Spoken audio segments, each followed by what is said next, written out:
Good afternoon, everyone. We're going to start in a minute. We're letting everyone into the room, so give us at least 2 minutes, and then we'll get started.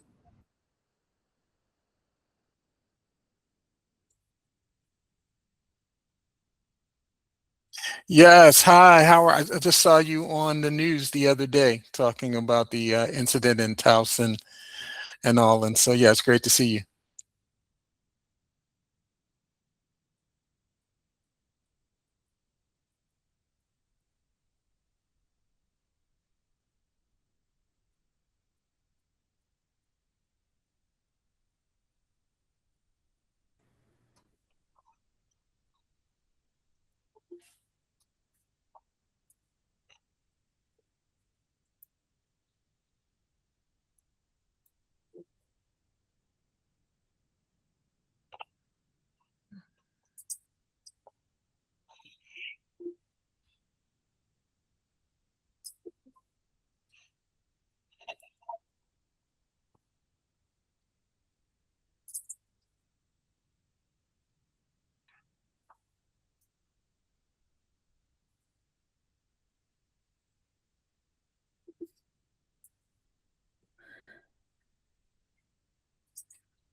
All right, well, we're going to go ahead and get started. Good afternoon. My name is Garland Thomas, and I'm one of the assistant directors on the Neighborhood Revitalization team.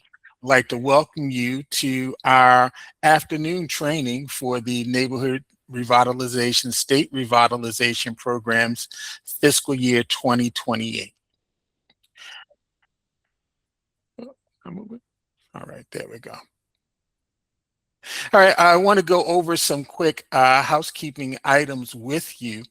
I want to let you know that the webinar is being recorded and that the webinar itself, the recording and the presentation materials that we'll be covering today are going to be posted to the DHCD website probably in the next 7 to 10 days. And so it will be there, and we'll alert you of when that information is available. Next slide. Also, I wanted to let you know that we ask that you please mute yourselves if you're not muted. Having your video on is optional. You do not have to have your video on, but if you do want to just have your camera on and show your beautiful face, you're more than welcome to do so. Also, we want to let you know that if you need closed captioning, the third button from the left that says CC, you can click on that, and that will provide you with some closed captioning if you desire. Now, we're going to have 2 question and answer periods, one at the midpoint of our presentation and then at the end. And so we're going to respond to at that time, and we ask that you don't use the hand raising sometimes that's a little distracting, and so we're going to ask that you refrain from using the hand raise, and just we have a question box in which you can enter questions into. And so to access that question box, what we need you to do is down lower right corner of your screen, you'll see a box represented by 9 dots in the square. You can click on that those 9 dots, and you'll see something come up where you see tools, and if you scroll down, you'll see Q&A. You click on that, and you can put your question in that box, and we will respond to that question during the question and answer periods. In addition, I'm trying to think if we have any other housekeeping items. No, that's pretty much it. And so if you have any questions, please put it in the question box, and we will address it during the question period of time. All right, so just to go over a quick agenda with you of the items that we'll cover during our time, we're going to just introduce our team briefly. Then we're going to get into the state revitalization programs. We're going to talk about our program allocations, what makes you be a eligible applicant. Going to talk about some of our eligible target areas and some fiscal 2028 considerations for the fiscal year. Then we're going to talk about sustainable communities and why that's important for this process. And then we're going to highlight some of our funding programs and projects that we have funded under each of those funding sources that make up state revitalization programs. Then we're going to break for a question and answer period. And then we're going to pick back up and go over the application and review process. And so we'll be talking about how you submit the application online through IGX and talk about information that's required with the application and our review process and scoring criteria. And then we'll just discuss towards the end the timeline for the FY28 awards and the award life cycle, and then end with any following questions and sharing some information across the board. Right. Fantastic. And so with that, let's go ahead and move to the next slide. And I'm sorry, I'm moving a little fast. Oh, so first, let me introduce the members of the Division of Neighborhood Revitalization, which works out of the Baltimore office in beautiful downtown Baltimore. Kevin Baines is our Director of Maryland Revitalization Programs. And I'm not sure if he's on the call, but many of you know Kevin. And so Kevin is still leading the work that we're doing. And then Olivia Ciccarelli McGonigal is our Assistant Director for Policy Planning and Program Development. And she has several people that are on her team. John Papani, who serves as a Program Officer, Alex Langham and Tynan Stevenson, who serve as project managers, and Melissa Archer, who serves as our preservation officer. You'll hear from a couple of them as we go further in our training. Larry Brown Jr. is our assistant director, and he leads our Baltimore City Revitalization Programs team. And on that team, you have our program officer, Kate Howard. She covers Region 2, which is Northwest Baltimore. North Baltimore, Northeast Baltimore, and the East Baltimore, parts of East Baltimore. Erin Lavitt, who serves as project manager, she covers Region 4, which is West, Southwest, South, and parts of Southeast Baltimore. We have Sarah Kim, who serves as project manager for Region 3, and she covers East and Southeast Baltimore, and Jessica DeGane, who's our project manager, and she covers Region 1, which is West and Northwest Baltimore. On our state revitalization team, in which I serve as the assistant director, we have Jean Cannon, who serves as our program officer. She covers Region 6, which is Southern Maryland, which includes the counties of Prince George's County, Calvert, Charles, and St. Mary's counties. Jessica Argueta, who's our project manager, she covers Region 8, which is Central Maryland, which is Montgomery, Howard, Anne Arundel, Baltimore, and Harford counties. Sarah Jackson, our project manager, covers Region 5, which is Western Maryland, Garrett, Allegheny, Washington, Frederick, and Carroll counties. And Maria Magrutis, who covers Region 7, which is our Eastern Shore region, which is Cecil, Kent, Queen Anne's, Talbot, Caroline, Dorchester, Wycomico, Worcester, and Somerset counties. So the Division of Neighborhood Revitalization, we work with local partners, local governments, nonprofit community development organizations, and small businesses to spark investment and renewal in the state's core communities. We do this through the provision of funding via grants, technical assistance, and sometimes in some situation, loans. Now, we want you to be aware for this round of funding, FY28, that the solicitation for state revitalization program applications is for that fiscal year, which starts July 1, 2027 and runs through the following June. And so since the FY 2028 budget is unknown at this point, we are providing last year's funding levels for reference. And so we will not know the available funding levels probably until early 2027 of what we're going to fund in each particular area. But we wanted to give you an idea of what the funding levels look like for the most recent round of funding, which was FY27. And so for Baltimore Regional Neighborhood Initiative, we were able to provide $20 million in capital and almost $500,000 in operational support. For Community Legacy, we were able to provide $8 million in capital.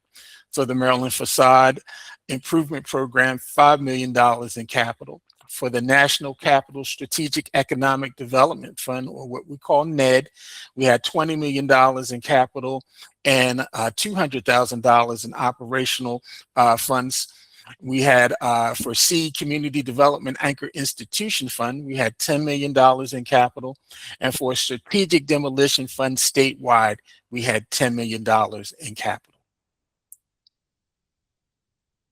And so I want to also, these are some of the eligible uses for the funds.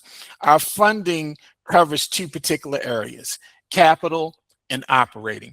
And capital, when we say capital, we're talking about land, structures, brick and mortar, or what we call bricks and sticks, something that has an approximate shelf life of at least 15 years. And you see some examples there of what we would consider capital. It could be property acquisition, construction, A&E drawings, demolition, deconstruction, and the like. And then also we have limited funds within the National Capital Strategic Economic Development Fund and within the Baltimore Regional Neighborhood Initiative to support operational costs. And that's costs associated with day-to-day operations of your program. Money that can be used to cover staff salaries. Maybe you're paying for a study, feasibility or planning study, or marketing or maintenance.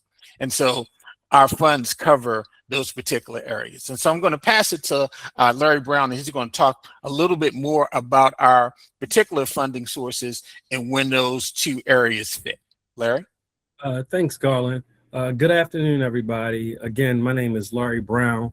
I'm the Assistant Director for the Baltimore region, and I will be talking about eligible applicants. So of our 6 different state revitalization programs, 4 of the programs, the eligible applicants are local governments and community development organizations. And those 4 different funding sources is Community Legacy, the Maryland Facade Improvement Program, the Strategic Demolition Fund statewide, as well as the National Capital Strategic Economic Development Fund. So the eligible applicant for those 4 specific state revitalization programs are local governments, as well as community development organizations. And again, community development organizations is not just a nonprofit 501c3, but in their bylaws and their articles, their legal documents, it must specifically state that their mission entails development and revitalization type of purpose and structure. So again, just being a 501c3 doesn't make you a community development organization. Your legal documents must specifically spell out that part of your mission, part of your purpose is revitalization, development that deals with actual bricks and sticks.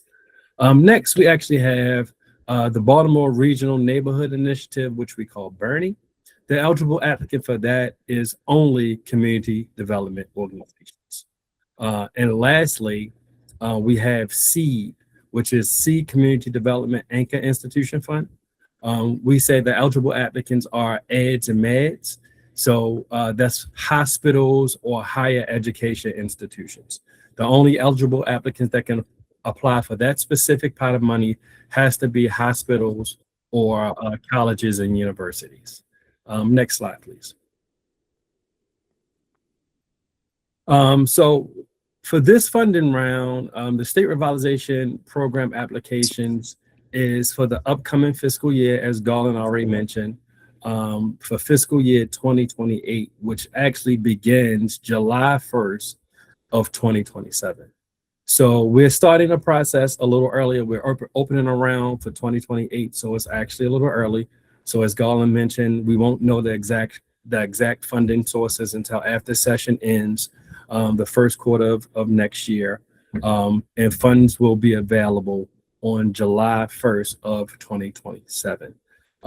We did something a little differently last year. Based on the competitive round for fiscal year 2026 applications, we also begin to evaluate and make recommendations not only for FY26, but also fiscal year 2027 cycle. So that's why we're at this point now that we are preparing for fiscal year 2028. Next slide, please. So additional considerations that will be given to applications that address some overarching priorities of the Moore Miller administration will be stated as follows. So if your application includes investment connected to enough areas, you will get additional consideration. So enough areas, they help to address the community conditions surrounding children in poverty, which helps to enrich community assets and services for youth. The next additional consideration would be investment in designated just communities. So projects that help to right the wrongs of the past by transforming neighborhoods into thriving communities will also receive additional information. So if you are in enough area or just communities, additional considerations will be added to your application. Thirdly, if your project helped to increase housing productivity, including mixed income, middle market, or affordable housing, especially in TOD sites, which is transit-oriented development sites. If you're near TOD sites, you also will receive additional consideration. Next, if your project helps to increase household and generational wealth through home ownership or legacy homeowner renovations, so we often help to fund like hubs programs, projects that help to help seniors or elderly to age in place. Those type of projects will receive additional consideration, as well as small business development in historic main streets in business districts. So we definitely prioritize and value our historic main streets and business districts. Lastly, if your project helps to accelerate elimination of vacant properties, primarily in Baltimore City, your project will receive additional consideration. Of course, we are at a point now in Baltimore City where we have a little under 12,000 vacant properties. We went from 16,000 to under 12,000 properties that are considered vacant or condemned. So if your project helped to either to demolish and raise vacant or condemned properties, or help to stabilize and renovate vacant properties, your project will receive additional consideration. Next slide, please. So at this time, I have the honor of passing it over to Tynan, and he's going to talk a little bit more about sustainable communities. Thanks, Larry. Hi, everyone. My name is Tynan Stevenson, and I'm the program manager for the Sustainable Communities Program. The Sustainable Communities Program determines where state revitalization program funding, so all the funding that's being discussed in this webinar, can be invested, where those projects that these programs fund can occur. Projects that are funded by state revitalization program funding must be located in all the state's sustainable communities, except for a very small handful of exceptions, which will be detailed later in the presentation. But broadly, 99% of the time, state revitalization program funded projects must take place within designated sustainable communities. And this includes if, for example, you receive a grant for, say, Maryland Facade Improvement Program, and you have your own facade improvement program. All of the individual projects that you'd fund with that funding would need to occur within a designated sustainable community area.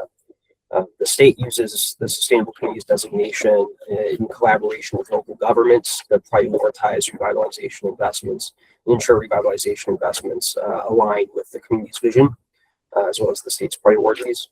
I got a question yesterday after the webinar if an organization, a private organization, could apply to designate an area as sustainable community. And so just to be clear, only local governments can come in and apply to designate areas of their jurisdiction as a sustainable community.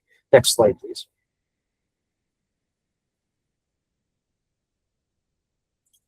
This is just a static, it's a little bit outdated, but this is a static map kind of demonstrating roughly the proportion of area across the state that's designated as a sustainable community. So you can see the sustainable community designated sustainable community areas in red. All sustainable community areas must be within a priority funding area, which is a designation managed by the Maryland Department of Planning that determines and prioritizes funding across the state for basically all of state government. So the designated sustainable community areas is a portion of the overall funding area. Currently, right around 11% of the state's total land area is designated as a sustainable community and therefore eligible for a state revitalization program investment. Next slide, please. To determine if your project site, thank you, Jessica, to determine if your project site falls within the designated sustainable community area, you can utilize our neighborhood revitalization mapper. It's on our website. Jessica DeGain also just shared it in the chat. Totally publicly available for use. Basically, you can go into it. You can enter your address, like the address of where you want your project to be located, into the mapper in the upper left at the search bar in the map viewer. And it will pull up, the tool will pull up whether or not it's located in a sustainable community, and what specific sustainable community that area is located in, if it is. Usually we try to make sure that all parcels are located either fully within or outside of a sustainable community area, but sometimes that doesn't always happen. So if you have questions about whether or not, for example, say a parcel is bifurcated by a sustainable community boundary, if you have questions whether or not your project would be eligible, feel free to reach out to me, and I will drop my email in the chat. And that's all I have. So I'm going to hand it back to Larry. Thank you so much. Thanks, Tynan. So now I want to just talk briefly about the key elements of a successful application, the key elements of a successful application. So the first thing is you must be an eligible applicant. We talked about it briefly already, that you have to either be a local government or community development organization, as well as for seed, you have to be a hospital or a higher education institute. So again, every nonprofit is not considered a community development organization.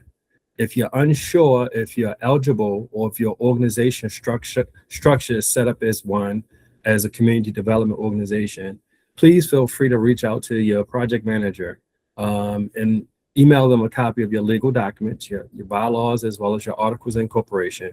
We can have those documents reviewed to confirm if your organization is indeed eligible or considered classified as a community development organization or not. Again, if you're not an eligible applicant, it doesn't automatically disqualify you. It does disqualify you to apply directly. However, you always can partner with an eligible applicant for your project, so it still can receive some of our state revitalization funding. Next, after you determine that your organization is eligible or you partner with an eligible organization, is about providing an application for a shovel-ready project. This is super critical because our state revitalization funding round is extremely competitive. we normally get 5 to 6 times the amount of requests based on how much funding we actually able to award. So as we're reviewing and ranking these applications, we are looking to see if these projects are shovel ready. And again, you know, some projects may be extremely large, complicated, multi-million-dollar projects. Even in those regards, it might take multiple years to get to the finish line. You can still break it down into phases. So even if it's a larger project, is this phase in particular one that is shovel ready? And I think that is super critical because, again, we're currently in a deficit. If projects are not really moving forward, oftentimes after that first year, projects are reviewed to see if projects need to be recaptured and signed. So make sure that your project is truly shovel ready, which means having like site control, committed funds, showing that if you are actually awarded funds that you can implement and move the project forward in a quick way. Also, our funds are not really ones that you actually just kind of apply for and sit on the shelf while you're building your capital stack. So, you know, you got to really gauge to see your timeline on how long it'll take to move the project forward. Next, does your project make a revitalization impact? You know, like how impactful will your project be, you know, to the community? Will it be very obvious? Like, for example, we can just talk about a vacant or dilapidated building. And if you have your project is proposed to renovate this building and turn it into affordable housing or to turn it into a community center. So this has a immediate impact visually to the community because now you're turning this desolated vacant building into a vibrant, usable space. And that's just an example. And lastly, does your project actually have leverage? You know, if we, as the state, award you grant funding, do you have additional committed funds to the project already? You as the applicant, do you have any funds that you are committing directly to the project to help it move forward? So again, these are 4 key elements that help make your application competitive as well as successful. So again, having pictures and having supporting documents to your application will help to paint a picture and help your reviewers to get a better sense of how real and ready your project currently is. Next slide, please. So at this time now, I'm going to pass it over to Erin Levitt, and she's going to introduce herself and tell you a little bit more about community legacy specifically. Thank you. Hello, can everyone hear me all right? Hello? Okay, great. So Community Legacy, which is our Swiss Army knife program, it is definitely among our most oversubscribed because it does a lot of different things. Although it is capital expenditures only, this particular program can take you anywhere from acquisition to new construction. And as you can see, the eligible areas are quite large. It is all the sustainable communities, plus those opportunity zones Tynan was touching on earlier. And the eligible applicants are local governments and also nonprofit community development organizations. So because it's such a competitive program, it has a lot of our really best projects. This example here, whenever we're ready to change slides,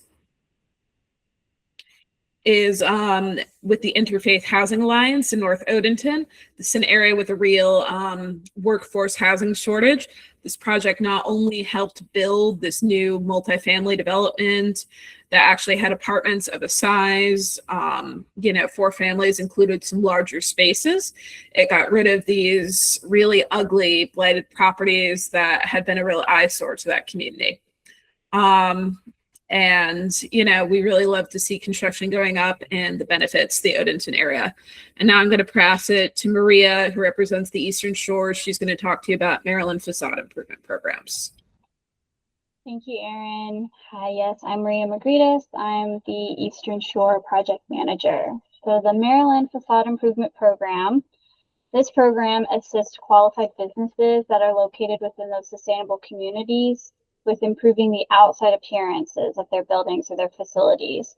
So this one is particularly only for capital expenditures within sustainable communities, and with our other grants, local governments and nonprofits with a focus on community development are the eligible applicants. Next slide, please. So here is a really great example of a program in the city of Frederick. It's their Main Street program, and they utilized multiple funding sources, including the Community Legacy, the Maryland Facade Improvement Program, and the Strategic Demolition Program. So this is a really great example of leveraging all of these different sources that we have. So their program is for historic facade improvements, interior fill outs, and fire suppressions. But it's important to make sure that if you're applying for facade improvement, you remember that this is specifically for exterior and the exterior of commercial properties and not residential properties. So since fiscal year 21, they've been able to utilize $1,150,000 in awards from these various programs in their Main Street program. And it has had a really positive impact, assisting in attracting investment to the historic district and their east-west commercial corridor. So it's been a really successful revitalization program. And next, I think I'm passing it on to Kate. Hey everyone, I'm Kate Howard. I'm the program officer for the Baltimore region, and I'm going to talk about the Baltimore Regional Neighborhood Initiative, otherwise known as Bernie. So if you're outside of the Beltway, you can take 2 minutes off and just sort of zone out from my voice. But if you're inside of the Beltway, listen up. So the Bernie program is a program that has capital dollars and operating dollars. If you go to the next slide. It is also one of our programs that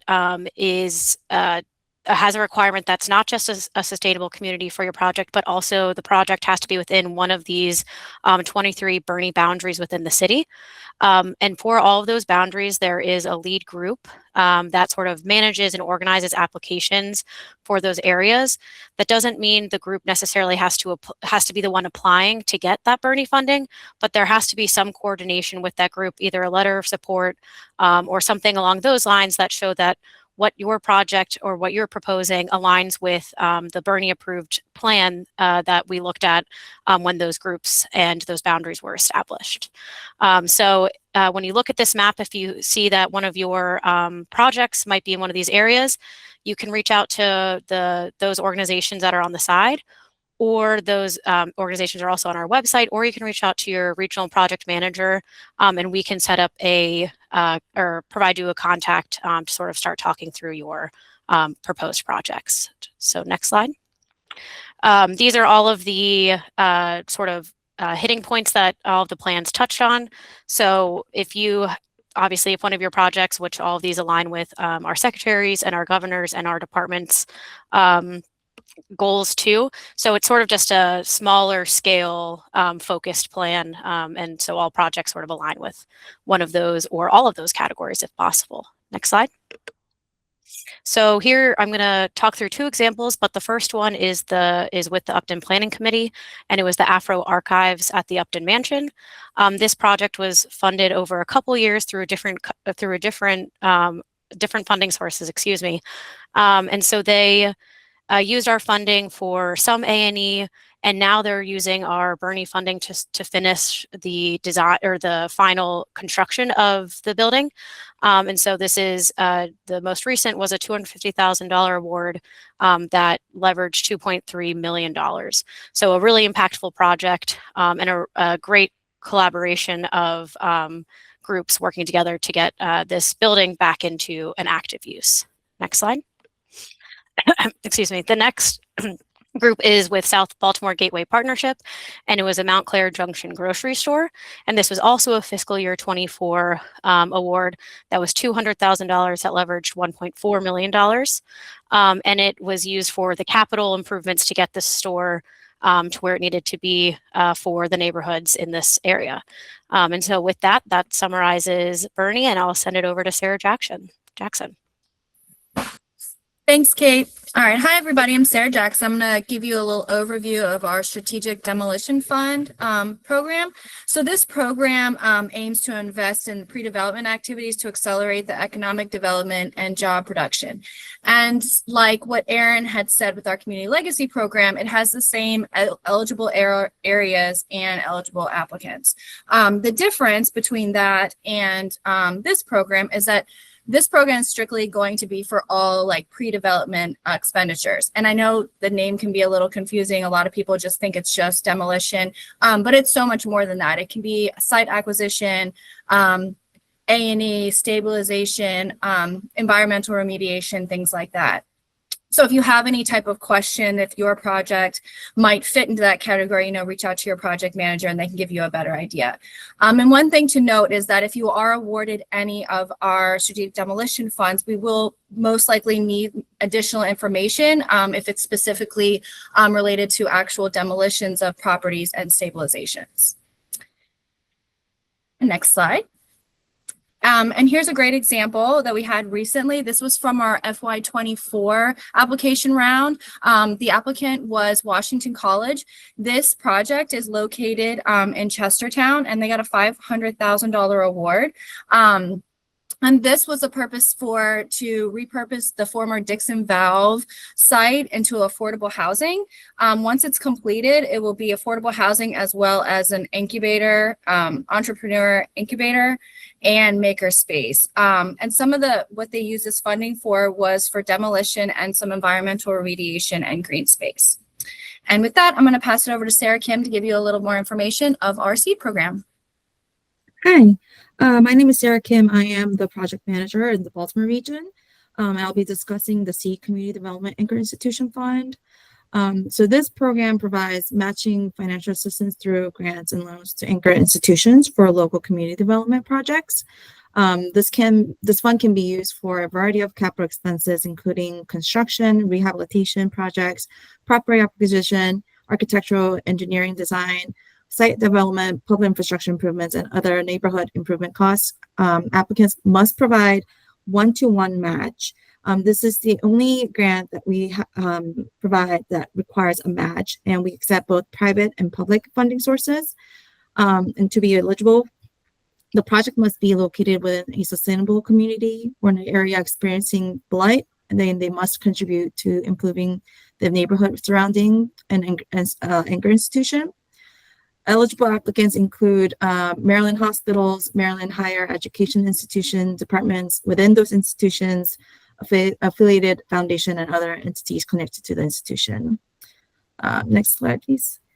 Here's an example of a SEED project, healthcare workforce development, pediatric behavioral health services for the underserved rural areas. Mount Mary's University. This project was awarded in fiscal 24 for $1 million. It was to revitalize the underutilized facility in Frederick County, transforming into a behavioral health center and physician assistant training program. This investment helps address healthcare workforce shortages, creates employment opportunities, and expands access to behavioral health services while bringing new students and visitors into the community. And then I have another example. The next project we have is the Salisbury University for their Performing Arts Center.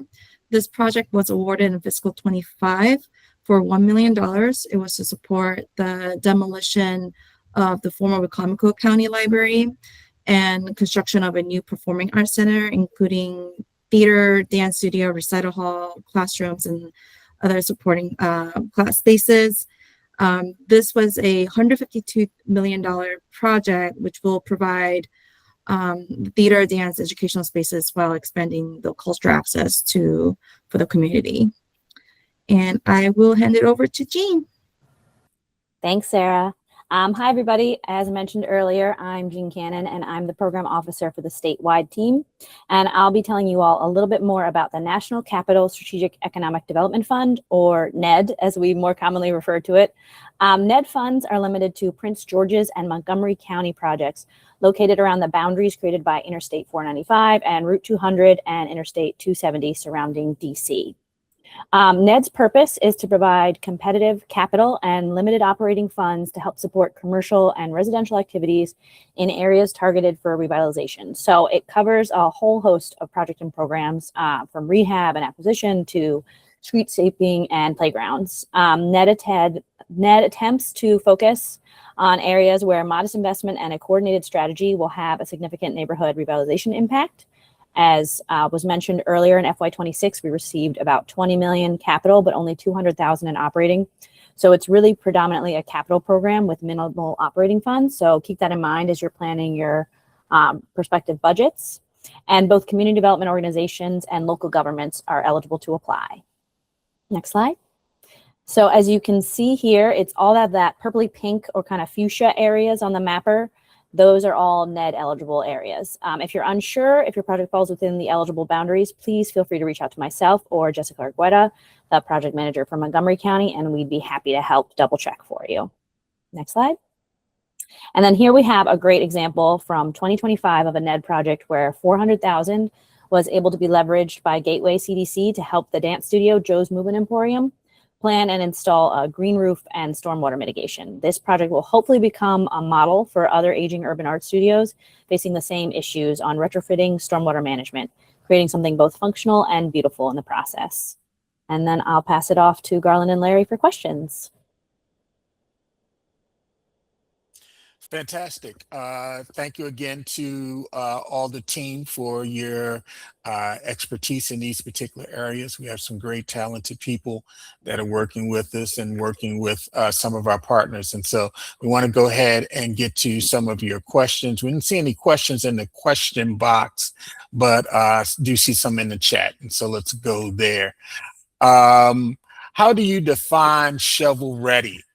Like for instance, legacy hubs like projects will be owner occupied applicants to be reviewed and approved and processed. Is that shovel ready? When we talk about shovel ready, because the funding that we provide is very time limited, you have 2 fiscal years to expend the funds. We're looking at projects that are ready to start as soon as the funds are awarded. And so that's what we mean by shovel readiness, is that, you know, once if you're selected for funds and we go through the agreement execution process, as soon as the agreement is fully executed, you're ready to begin to draw those funds. Larry gave a great example. We prefer that the funds not be used as part of your capital stack. For a lot of projects, we know that you're putting together various forms of capital to get the project to move. But because this money is time limited, we can't really support something like that. We need for these projects to be moving immediately. And so that's what we mean by shovel readiness, is that you're ready to proceed once the agreement is fully executed. And if I could just add, Garland, something that could actually be provided to help to show that your project is shovel ready, even using that example is for like a hubs program or something like that, to have a pipeline of potential residents. Typically you'll have some type of application that the residents will fill out to sign up to receive these benefits, to show that you have residents already in the queue that are on board and willing to have these renovations done to their property, is an example of having some type of support and documentation to show that once you get the funds that you can move the project forward. And the same thing can be used when it comes to facade improvements and things of that nature, to have a pipeline to show, to be able to demonstrate that you have clients already waiting for these resources is great examples. Great. What program is best to apply for if you want to convert an office building into apartments? That's the $100 million question. And if I really had the best answer for that, I would give it to you. I mean, I think you look at our funding sources, the capital funding sources could support something like that. Is really dependent on the cost. I mean, strategic demolition may be the best pot of funds because it's a larger pot of funds than community legacy. If you are in a Bernie area, and I don't know if you're a burning organization or you could partner with a burning organization, there could be funds possibly there to support that. And so, I would probably look at those pots that have the larger amount of capital funds in it as a potential source to apply for. And I don't know, Larry, did you have something you want to add as well? Yeah, and I would just add simply too, again, because it can be case by case based on the actual project, of course. So if you're uncertain about certain things, I would say just reach out to your project manager, give them a call or shoot them an email, and they might can provide some type of insight and guidance. Because to Garland's point, some of those things is not clear cut.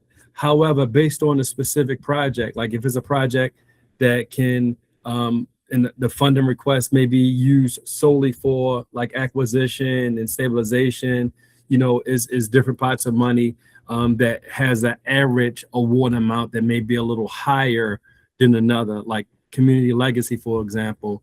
The slices of the pie or the award amounts may be a little smaller because the net is cast much larger. The community legacy is statewide, opposed to if you talk about NED is more geographic, or Bernie, which is geographic for us, Baltimore. So before you submit the application, we encourage you just to reach out, maybe send an email to your project manager, and they could provide some type of guidance and insight for you. Yeah, and also to add on something that Larry said earlier, we try to fund as much as we can, and so we're always oversubscribed in terms of the amount of applications and requests for funds, and so we try to make the best choices that we can in terms of funding as many projects as we can as a team. This is in the question box. I saw the Maryland Facade Improvement Program awarded funds for the creation of a grant program for facade improvements in Westernport. So is the creation of grant low-cost loan funds possible, even though it's not a specific shovel-ready project? And does this extend to NED? All right. In terms of facade programs, a lot of different jurisdictions or different awardees, they have different ways that they operate their facade programs. And so some and most do grants and where they require that the property owner maybe put up half of the costs for a particular project, and the grant funds from facade improvement program would be used to cover the other half. Some have done low-cost loans in some situation, but from most of our experience, has been a grant relationship where it's kind of like a 50-50 type of program. We tend to do more of our facade stuff out of the Maryland Facade Improvement Program. There are some organizations within the NED footprint that are receiving some funds specifically to support development. I think the Purple Line is one of those where we're providing some funds to support facade improvements within the Purple Line corridor. So that was something that was specifically set aside within the state budget to support. But we try to encourage most people who are operating facade programs to seek that funding through Maryland Facade Improvement Program or Community Legacy in some instances.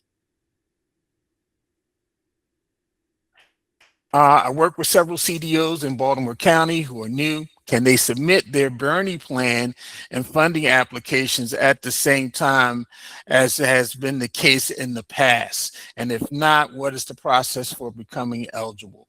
I'd like to give that to Kate. Or Kate, if you'd like to answer that question. I saw that coming a mile away. Hey, Amy, good question. We are sort of in a holding pattern right now with Bernie and trying to figure out how to move forward with adding new groups. So if you since this is sort of like a particular case, if you can reach out to us and send us the groups and confirm that they're in a sustainable community, we might be able to figure out a way to look at more community legacy or some other funding sources for the year. But I'm not sure, we're not going to do a Bernie plan and a Bernie application, like Bernie plan application and the Bernie, like an actual program project application at the same time this year. So just shoot me an email and we can talk through it. Fantastic. What is the expected deadline for this SRP? Is it the same for all sources? And can you apply for multiple sources, or should you pick one? Let's go with the first question. Deadline for the submission of application, and we're going to cover that when we got to the timeline, is August the 6th. The IGX system will open to begin receiving applications on June the 22nd. And so you have June 22nd, 2026 through August the 6th, 2026 to submit your applications. As a matter of fact, applications are due, I believe, by 2:59 p.m. on August 6th. And so we'll talk a little bit more about the timeline in a couple minutes as we get to it, and you'll get some more information on that. And so SRP, all of those funding sources under one umbrella, all of the applications for either of those sources are due on August the 6th. Can you apply for multiple sources, or should you pick one? You should do the latter. You should pick one.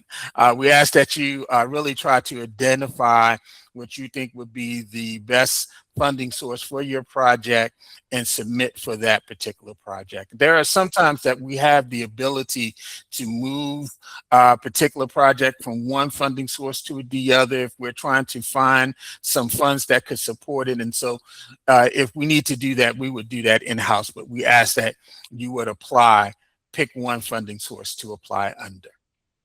And just to add to that a little bit, and this is for the same project. So of course, only apply for one state revitalization program funding source, one fiscal year for one project. But if you have multiple, which are separate, different projects, totally separate and apart, like for example, if you have acquisition, renovation project for, home ownership, and then if you have a facade improvement project, you can apply for multiple projects using our sources, but not multiple sources for the same project in one fiscal year.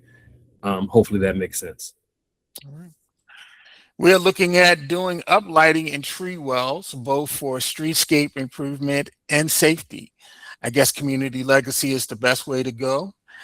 I will let you decide that. So great question, Nancy. That would be really up to you. As we said, whatever you believe is the best funding source. Maybe it's legacy, maybe it's something else. I'm not quite sure, but we would let you decide. I believe we got a couple of questions in the chat box, and so let me go back. To the grant loan interest loan fund question, would that 50-50 type grant program work for development projects too, not just facades? I'm not quite sure. It would be based on what your budget would need and how you would work that, and that would really be your determination. But we were just trying to give an example for some people with facade programs. Facade programs are typically smaller. They're $100,000, maybe $50,000. I think we might have some that might be $150,000 historically. And so they're trying to fund multiple programs, as many programs as they can. And so that's why sometimes they do the 50-50 type of funding, because it allows them to reach as many properties as they can in the identified area.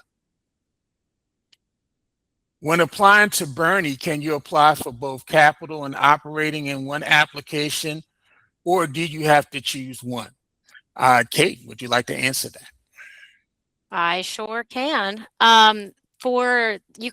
So if you are, backtracking a little bit, once again, you have to be you have to be within a Bernie boundary, and you can do both operating and capital within the same application, but the operating is a really competitive and it's a much smaller pot of funding than you would think. So it really should clearly tie into the capital project that you're doing. It shouldn't just be, oh, we want to pay for our staff's salaries. It should be like, this is the project manager for this specific capital project, is sort of how you should look at that operating as a source of funding.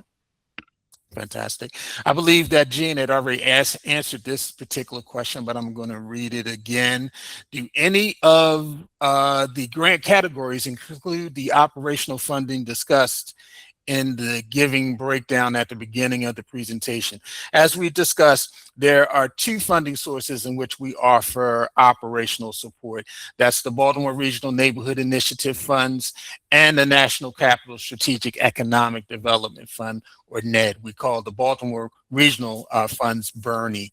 And so those are the only two sources where there is operational money available, and that operational money is available to Bernie approved organizations. And so that funds would go through the Bernie organization if it was supporting operational costs for or NED or organizations. It would go to that sub-awardee, or it would go to that organization if they were the one that applied for to support operational costs. Let's see, the facade improvement program. We must have those projects already outlined in detail with projected budget for each project, correct? We're going to talk about that in a minute. If you hold, we're going to answer that question in a minute in terms of submitting your budget with the application and what we would like to see in your budget. Meaning we couldn't apply for a certain amount to account for 4 to 5 facade improvement projects that property owners may want to move forward with if granted funding. As we talk about the budget, you're going to see what we asked for. Now, I think Larry gave a great example of if you already have some things you have identified as part of your project, you have projects lined up, and you already have commitments, people that have applied and they're waiting in the queue for funding, then, you know, if we see the budget that matches that and you have cost estimates and all those things, which we're going to cover in a minute, then that would suffice for the budget section. Larry, did you have something you wanted to add to that? No, I think that's pretty good. I think as we go move forward in the presentation, it might bring a little bit more clarity. Certainly. All right. And so if we're going to go ahead, and we have one new question I saw in, no, we don't. Okay, we've answered all the questions in the Q&A box. We've got those questions in our regular box. And so we're going to go ahead and move forward with the presentation. And so we'd like to hand it to Jessica DeGain, and she's going to lead us through the application and review process. Thank you, Garland. Hello, everyone. My name is Jessica, and I'm one of the project managers for the Baltimore region. We're going to be... Did I lose you all? It's frozen. Hello? We can hear you. Okay. Thank you. Now that we have walked through our funding programs, we're going to focus on the practical side of things, on how we evaluate your proposals and what the application process looks like. Next slide, please. Okay, so we're going to talk about the scoring criteria. All applications are subject to the exact scoring metrics and benchmarks during the review process. We grade applications on a 100-point scale across 4 core areas, and understanding this breakdown is successful for you to submit a successful application. The first 30 points are tied to your project scope and community needs. You must clearly articulate why this project matters and who it serves. Next, we look at readiness, which is worth 20 points. We want to see that you are shovel ready with a clear and realistic timeline. The final 50 points are split evenly between your financial strategy, including how well you leverage your other public and private resources, and your organizational capacity to execute the plan you are proposing. But before we even give you a score on your application, we must ensure that your organization clears the threshold requirements first. Next slide, please. For the threshold requirements, before we can invest in your future projects, we have an obligation to look at how we have worked in the past. Compliance is a strict threshold requirement for the state revitalization programs. If you are a current awardee, you must be in good standing, meaning that all of your required reporting is up to date, your spending is on schedule, and your project is on track. Outstanding documentation or unapproved delays from a previous grant cycle will impact your application right out of the gate in a negative manner. For example, if you have a project that is stalled due to outstanding requests for payment documentation, that needs to be resolved immediately. We strongly encourage you to contact your project manager to review your status before you click submit. Once you ensure your standing is clear, the next step is assembling your legal exhibits. Next slide, please. Every applicant, regardless of entity type, has to submit a basic set of legal exhibits. This include items like the signed disclosure authorization, a current W-9 form, and your organization's operational budget for the current fiscal year. We also require your most recent independent financial audit or a prior year's IRS Form 990 to verify the financial health of your organization. Also, an optional but highly recommended step is to submit any local support resolutions or letters of support for your project. Don't worry about generating all of these local government notifications yourself. The state is going to automatically notify the local jurisdictions of your intent to apply. Now, if you're applying as a community development organization, there are a few additional items that you have to submit. You need to upload or submit your founding documents, including your articles of incorporation, bylaws, and IRS tax-exempt determination letter. We also require an updated list of your board of directors and a copy of your unexpired charitable registration letter from the Secretary of State. A signed corporate resolution. We provide a template of this document in the project portal, and you must ensure that the authorized officials named in this resolution perfectly match the signatures on your forms and your portal account. Finally, we're going to need your certificate of good standing from the Maryland Department of Assessments and Taxation. A screenshot is fine in the application phase, but we're going to need the actual certificate before we execute the grant agreement. And now we're going to move to the other supporting documentations that we actually need to see to check on your actual project. So this is how we validate what are you planning to submit, to build. To make your application truly competitive, you're going to need to provide, if possible, evidence of site control, whether that is a deed or a land disposition agreement or an MOU from the property owner. If your project involves property acquisition, keep in mind that we're going to need a signed sales contract before any funds can be actually dispersed. We want to see proof of your financial leverage, so please attach any formal commitment letters, loan agreements from other funding sources. Don't forget to include a screenshot from our neighborhood revitalization mapper in there. We want to see that your project is in a designated sustainable community.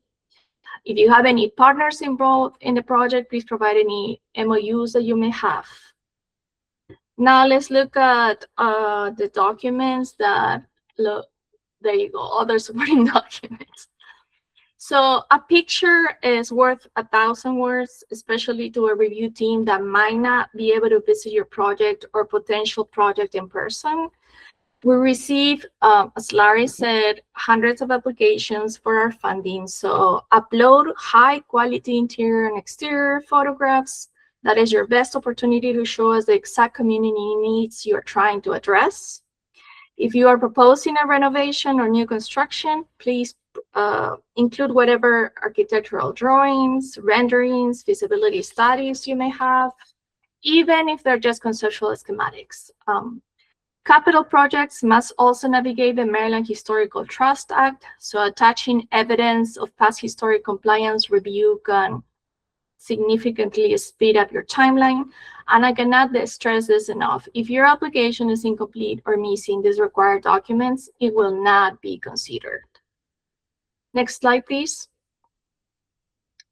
To ensure efficiency and fairness, the application has to be submitted on our digital portal. All fiscal year 2028 applications must be submitted electronically. If you're a returning applicant, your login credentials from previous years will still work. However, if you're a brand new applicant, you need to register for a new user.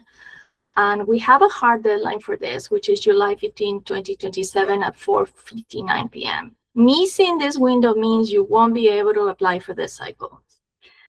Once you're logged in, please take advantage of the portal training materials to help guide your submission.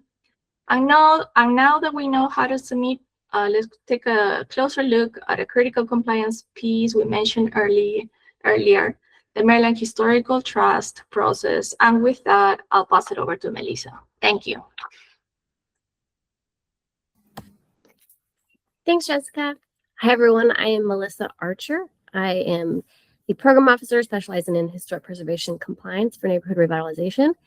And I just wanted to go over a couple of basic things. All capital projects that the Department of Housing and Community Development funds are subject to review by the Maryland Historical Trust. This is a state law, the Maryland Historical Trust Act, which requires all state agencies to consider how the projects we fund will impact cultural, historic, archaeological resources. The application includes a place in the portal to upload previous Maryland Historical Trust determinations. We do this because a lot of our projects that we fund received grant funds from other agencies. Well, it's very common for these large projects to stack funding. So if your project already went through the historic review process for a bond bill, CDBG federal funding, Maryland Heritage Area Authority grant, DNR grant, energy grants, anything like that, there's a place in the portal to upload that determination to let us know that a review has already taken place. That being said, if this is a new project and we're your only source of funding or the first source of funding, you just have to select no that the project hasn't initiated review yet. That's because with all of these hundreds of applications we receive, we're only going to initiate and conduct an official review for the projects we fund. So please do not reach out to MHT requesting a review or initiating a review for the SRP award that you're applying for. If you have any questions, my email address is right here on the slide, melissa.archer2@maryland.gov. Thanks. Hey everybody, I'm back again to talk a little bit on the next few slides about our application criteria and requirements. Beginning in FY26, we are requiring all applicants provide the race and ethnicity demographics for your organization's board of directors and senior staff. Next slide. We also require you to fill out your proposed budget for your project or program, which should not only include a breakdown of the funds you're applying for from SRP, but also the total project costs and breakdown of the overall project. Please include all additional sources, and don't forget there's a section where you can attach uploads verifying those other sources so that we can actually count them. If you include other funds as leverage, then we do need to see it. So that's why we give an opportunity to upload them. If you've applied for other funds and you don't know if you've received them yet, please also include that in the narrative, and then any additional documentation you can provide. Be specific in your budget. Make it clear exactly what our funds will be used for within your project, the acquisition, the A&E, rehab work. Really try and break it down so there's no confusion on our end what exactly we're paying for. And since there were a couple of questions regarding facades, I'll kind of use that as a quick example. If you look on here, there's a section both for you to put in what you're applying for from us, and then the darker blue is where you put in that additional leverage and potential matches and things. So for programs, we know it can get a little bit trickier, especially for facades. So projected budgets are okay, but just ensure you're being realistic and ideally have some estimates in hand of actual costs. That really helps strengthen an application because obviously you might not have 10 people already lined up and businesses ready to go because you don't know if you're receiving the funds. But if you've already talked to a few, you have a prospective pipeline, you have some letters of intent from some business owners, anything you can provide to show that you've been thoughtful about what the budget will be is great to see. So again, for example, you have a few businesses interested and all their projects you figured out are going to be around $10,000. Okay. and you're going to require a 50-50 match. So you're going to have 5,000 that you're putting in towards the project, and then 5,000 that they're going to be matching. So you've got about 10 businesses, and you're going to put then 50,000 under rehab/reno on the budget that you're requesting from us. And then on the opposing side, you'd put the 50,000 that you're hoping the businesses match, and then any other incidental costs or operating expenses, or if there's anything else included, you would put that in there as well. Okay, next slide. And then along with the budget, we also ask for a realistic and specific timeline, both for the overall project and for what will be achieved during our 2-year award term. So we expect funds to be fully spent down by the end of the 2-year term, and ideally 50% of those funds will be spent during that first year. And now I'll hand it off to Alex. Thanks, Jean. So one other section of the application form is the award program project impact data. And our goal with this is for you to quantify the results of your proposed project or program, essentially answering the question, what do you plan to accomplish with the requested funds? There are multiple questions in the sheet, as you'll see, and not all of them will apply to you, so only answer those that do. For example, if you're applying to the Maryland Facade Improvement Program for $100,000 worth of facade improvements, you would answer the question that asks for the number of facade improvements. And this could be 10 facades, for example. At this point, estimates are okay. If your application is successful, you will be required to update your answers based on the awarded funds. So using the same example, if you apply for $100,000 worth of facade improvements for 10 facade improvements, but you were only awarded 50,000, your updated answer might be 5 facades. You're going to be expected to update your progress towards this goal of 5 facades in your quarterly reports and up until your final report. On the next slide, you'll see a screenshot of the impact data table and what the facade improvement program section looks like. So as I said, in the anticipated column, that'll be open for you to edit at the time of application, and this is where you would enter your plan to make 10 facade improvements with your $100,000 worth of requested funds. Once awards are made and funding amounts are known, you may have to adjust this number, and that would be under the awarded column. So this is where you would enter 5, for example, if you only receive half of your requested amount. And finally, once award agreements are executed and you begin submitting your quarterly reports, you'll be required to update your progress in the progress to date column with the number of facade improvements you've made using our funds. So ideally, by the end of your award term, the awarded and progress to date columns will match, and you'll have been able to accomplish the 5 facades that you set out to do. And now I'll hand it over to Larry and Garland to provide you with some final details. All right, fantastic. Thank you, team. Again, the IGX portal opens to receive applications on June 22nd, and your submissions are due by August the 6th, 2026 by 2:59 p.m. In terms of what we do after we get the applications, we will have a review period starting immediately after the portal closes, and we'll start reviewing applications during that summer, the late summer into fall. Some of that review period may include a site visit where the regional project manager may contact you and ask could they come out and visit a particular site that you're proposing for funds. And that's just time permitting. It is really left up to the review team for that particular region. But there were times in the past where we had review teams actually come out and to see various projects. After we go through our review period, then we'll go into our recommendation period. And usually we have about 3 rounds of recommendations. We have a recommendation with our directors, and then we have a meeting with our assistant secretary, and then our final group of recommendations are shared with Secretary Day, in which we review our recommendations and funding amounts. Once those recommendations are made to the secretary, he takes those to the Board of Public Works, and then once they're approved, we usually make an announcement by the end of the calendar year. So probably around December, maybe around Thanksgiving, shortly thereafter, probably before the end of the year, you'll hear from us in terms of if you're going to receive funding or not. And then that next year, we'll start our agreement drafting and execution process in January. We'll probably have a understanding of what that budget and your funding amount will be, and your regional project manager will be in contact with you to discuss the funding amount. As Alex already mentioned, your impact data and all of those particular things as we begin to fashion the execution of the award agreement and start the signature cycle with that. And once the agreement is fully executed in July 1, 2027, then the funds will be available for you to begin to draw. And as we mentioned a little earlier, the award agreement time period is 2 fiscal years.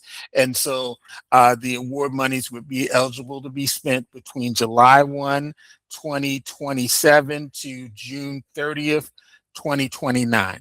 All right. Larry, would you like to add anything else to that, to the timeline? No, I think I would just, again, like to just emphasize just the importance of making sure that you provide as much supporting document as possible to show that your project is not only real, but shovel ready. So again, when it comes to site control, even if it's a project where you're asking for funds to help with acquisition, to have some type of contract of sale, some type of letter of intent is extremely beneficial. So again, Jessica mentioned the importance of photos, showing before photos, if you have schematics and designs on what the project will look like once it's renovated. So as much supporting document as possible that you can provide to show that your project is real, ready to go, that is more than just an idea or a concept, but is actually a plan to be able to be executed and to carry out. Will help your application be much more competitive and increase your chances. However, I would like to say again, just to temper expectations, we just don't have enough funds to award all of the great projects. So sometimes great projects just can't get funded simply because we just don't have enough money to fund everything. But again, I still want to encourage you all to provide the best possible application as possible to make your application as competitive as possible for the reviewers. All right, fantastic. And as we mentioned, we have review teams that assist us in the review of this application, and they're made up of these listed partner agencies: commerce, environment, health, staff within other teams or divisions within housing and community development, natural resources and planning, transportation, the Higher Education Commission, and Historical Trust. And so for each region, we have probably at least 3 or 4 people from these partner agencies that are working with us to review and to score and to make recommendations on the project. Some of these agencies you may already be working with and receiving funding for, so they may be familiar with your project, and also they're able to give us more insight in terms of the work that you are doing or proposing to do. All right. We want to go ahead, before we just share some closing information, open up for any final questions that people may have to make sure we're just covering everything that we can. And so if you have any final questions, please drop them in the Q&A box or drop them in the chat line, and we'd like to take a couple minutes before we close. And I know I just saw this morning on the Today Show, it's the 40th anniversary of the movie Ferris Bueller. And so I was just put out Bueller. All right. If you saw the movie in a movie theater like I did, you would get that. But I see some people laughing. And so if you don't have any questions, it's fine. We're going to put up some information for you. We want to give you information to contact for our staff. And so if you have questions later on, maybe you're thinking, oh, wow, I should have asked that. Here is the contact information for our Baltimore City team. As you see, each region, Jessica DeGain, you see her email address right there. Also, you can get this information off of our website, the DACD website. If you go to community organizations, I believe there's a drop down for state revitalization programs, and we have the map that we put up in our contact information as well. But Region 1, Jessica, there's her information. Region 2 is Kate Howard. Region 3, Sarah Kim. And Region 4 is Aaron Levitt. And then for the statewide team, for Region 5, which is Western Maryland, you have Sarah Jackson, and that's her contact information. Region 6 is Jean Cannon. Region 7 is Maria Magritas. And Region 8 is Jessica Argueta. Right. And so if you have any questions, you're in that region, please reach out to one of our regional project directors. They can work with you, answer any questions you may have.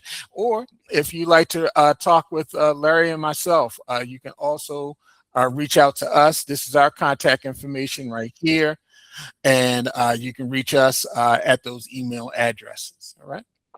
Other than that, I do see one question. I'm sorry, I just want, oh, people saying thank you. Thank you as well. Thank you to the staff. Thank you to everyone that participated. We wish you the best with the submission of your application.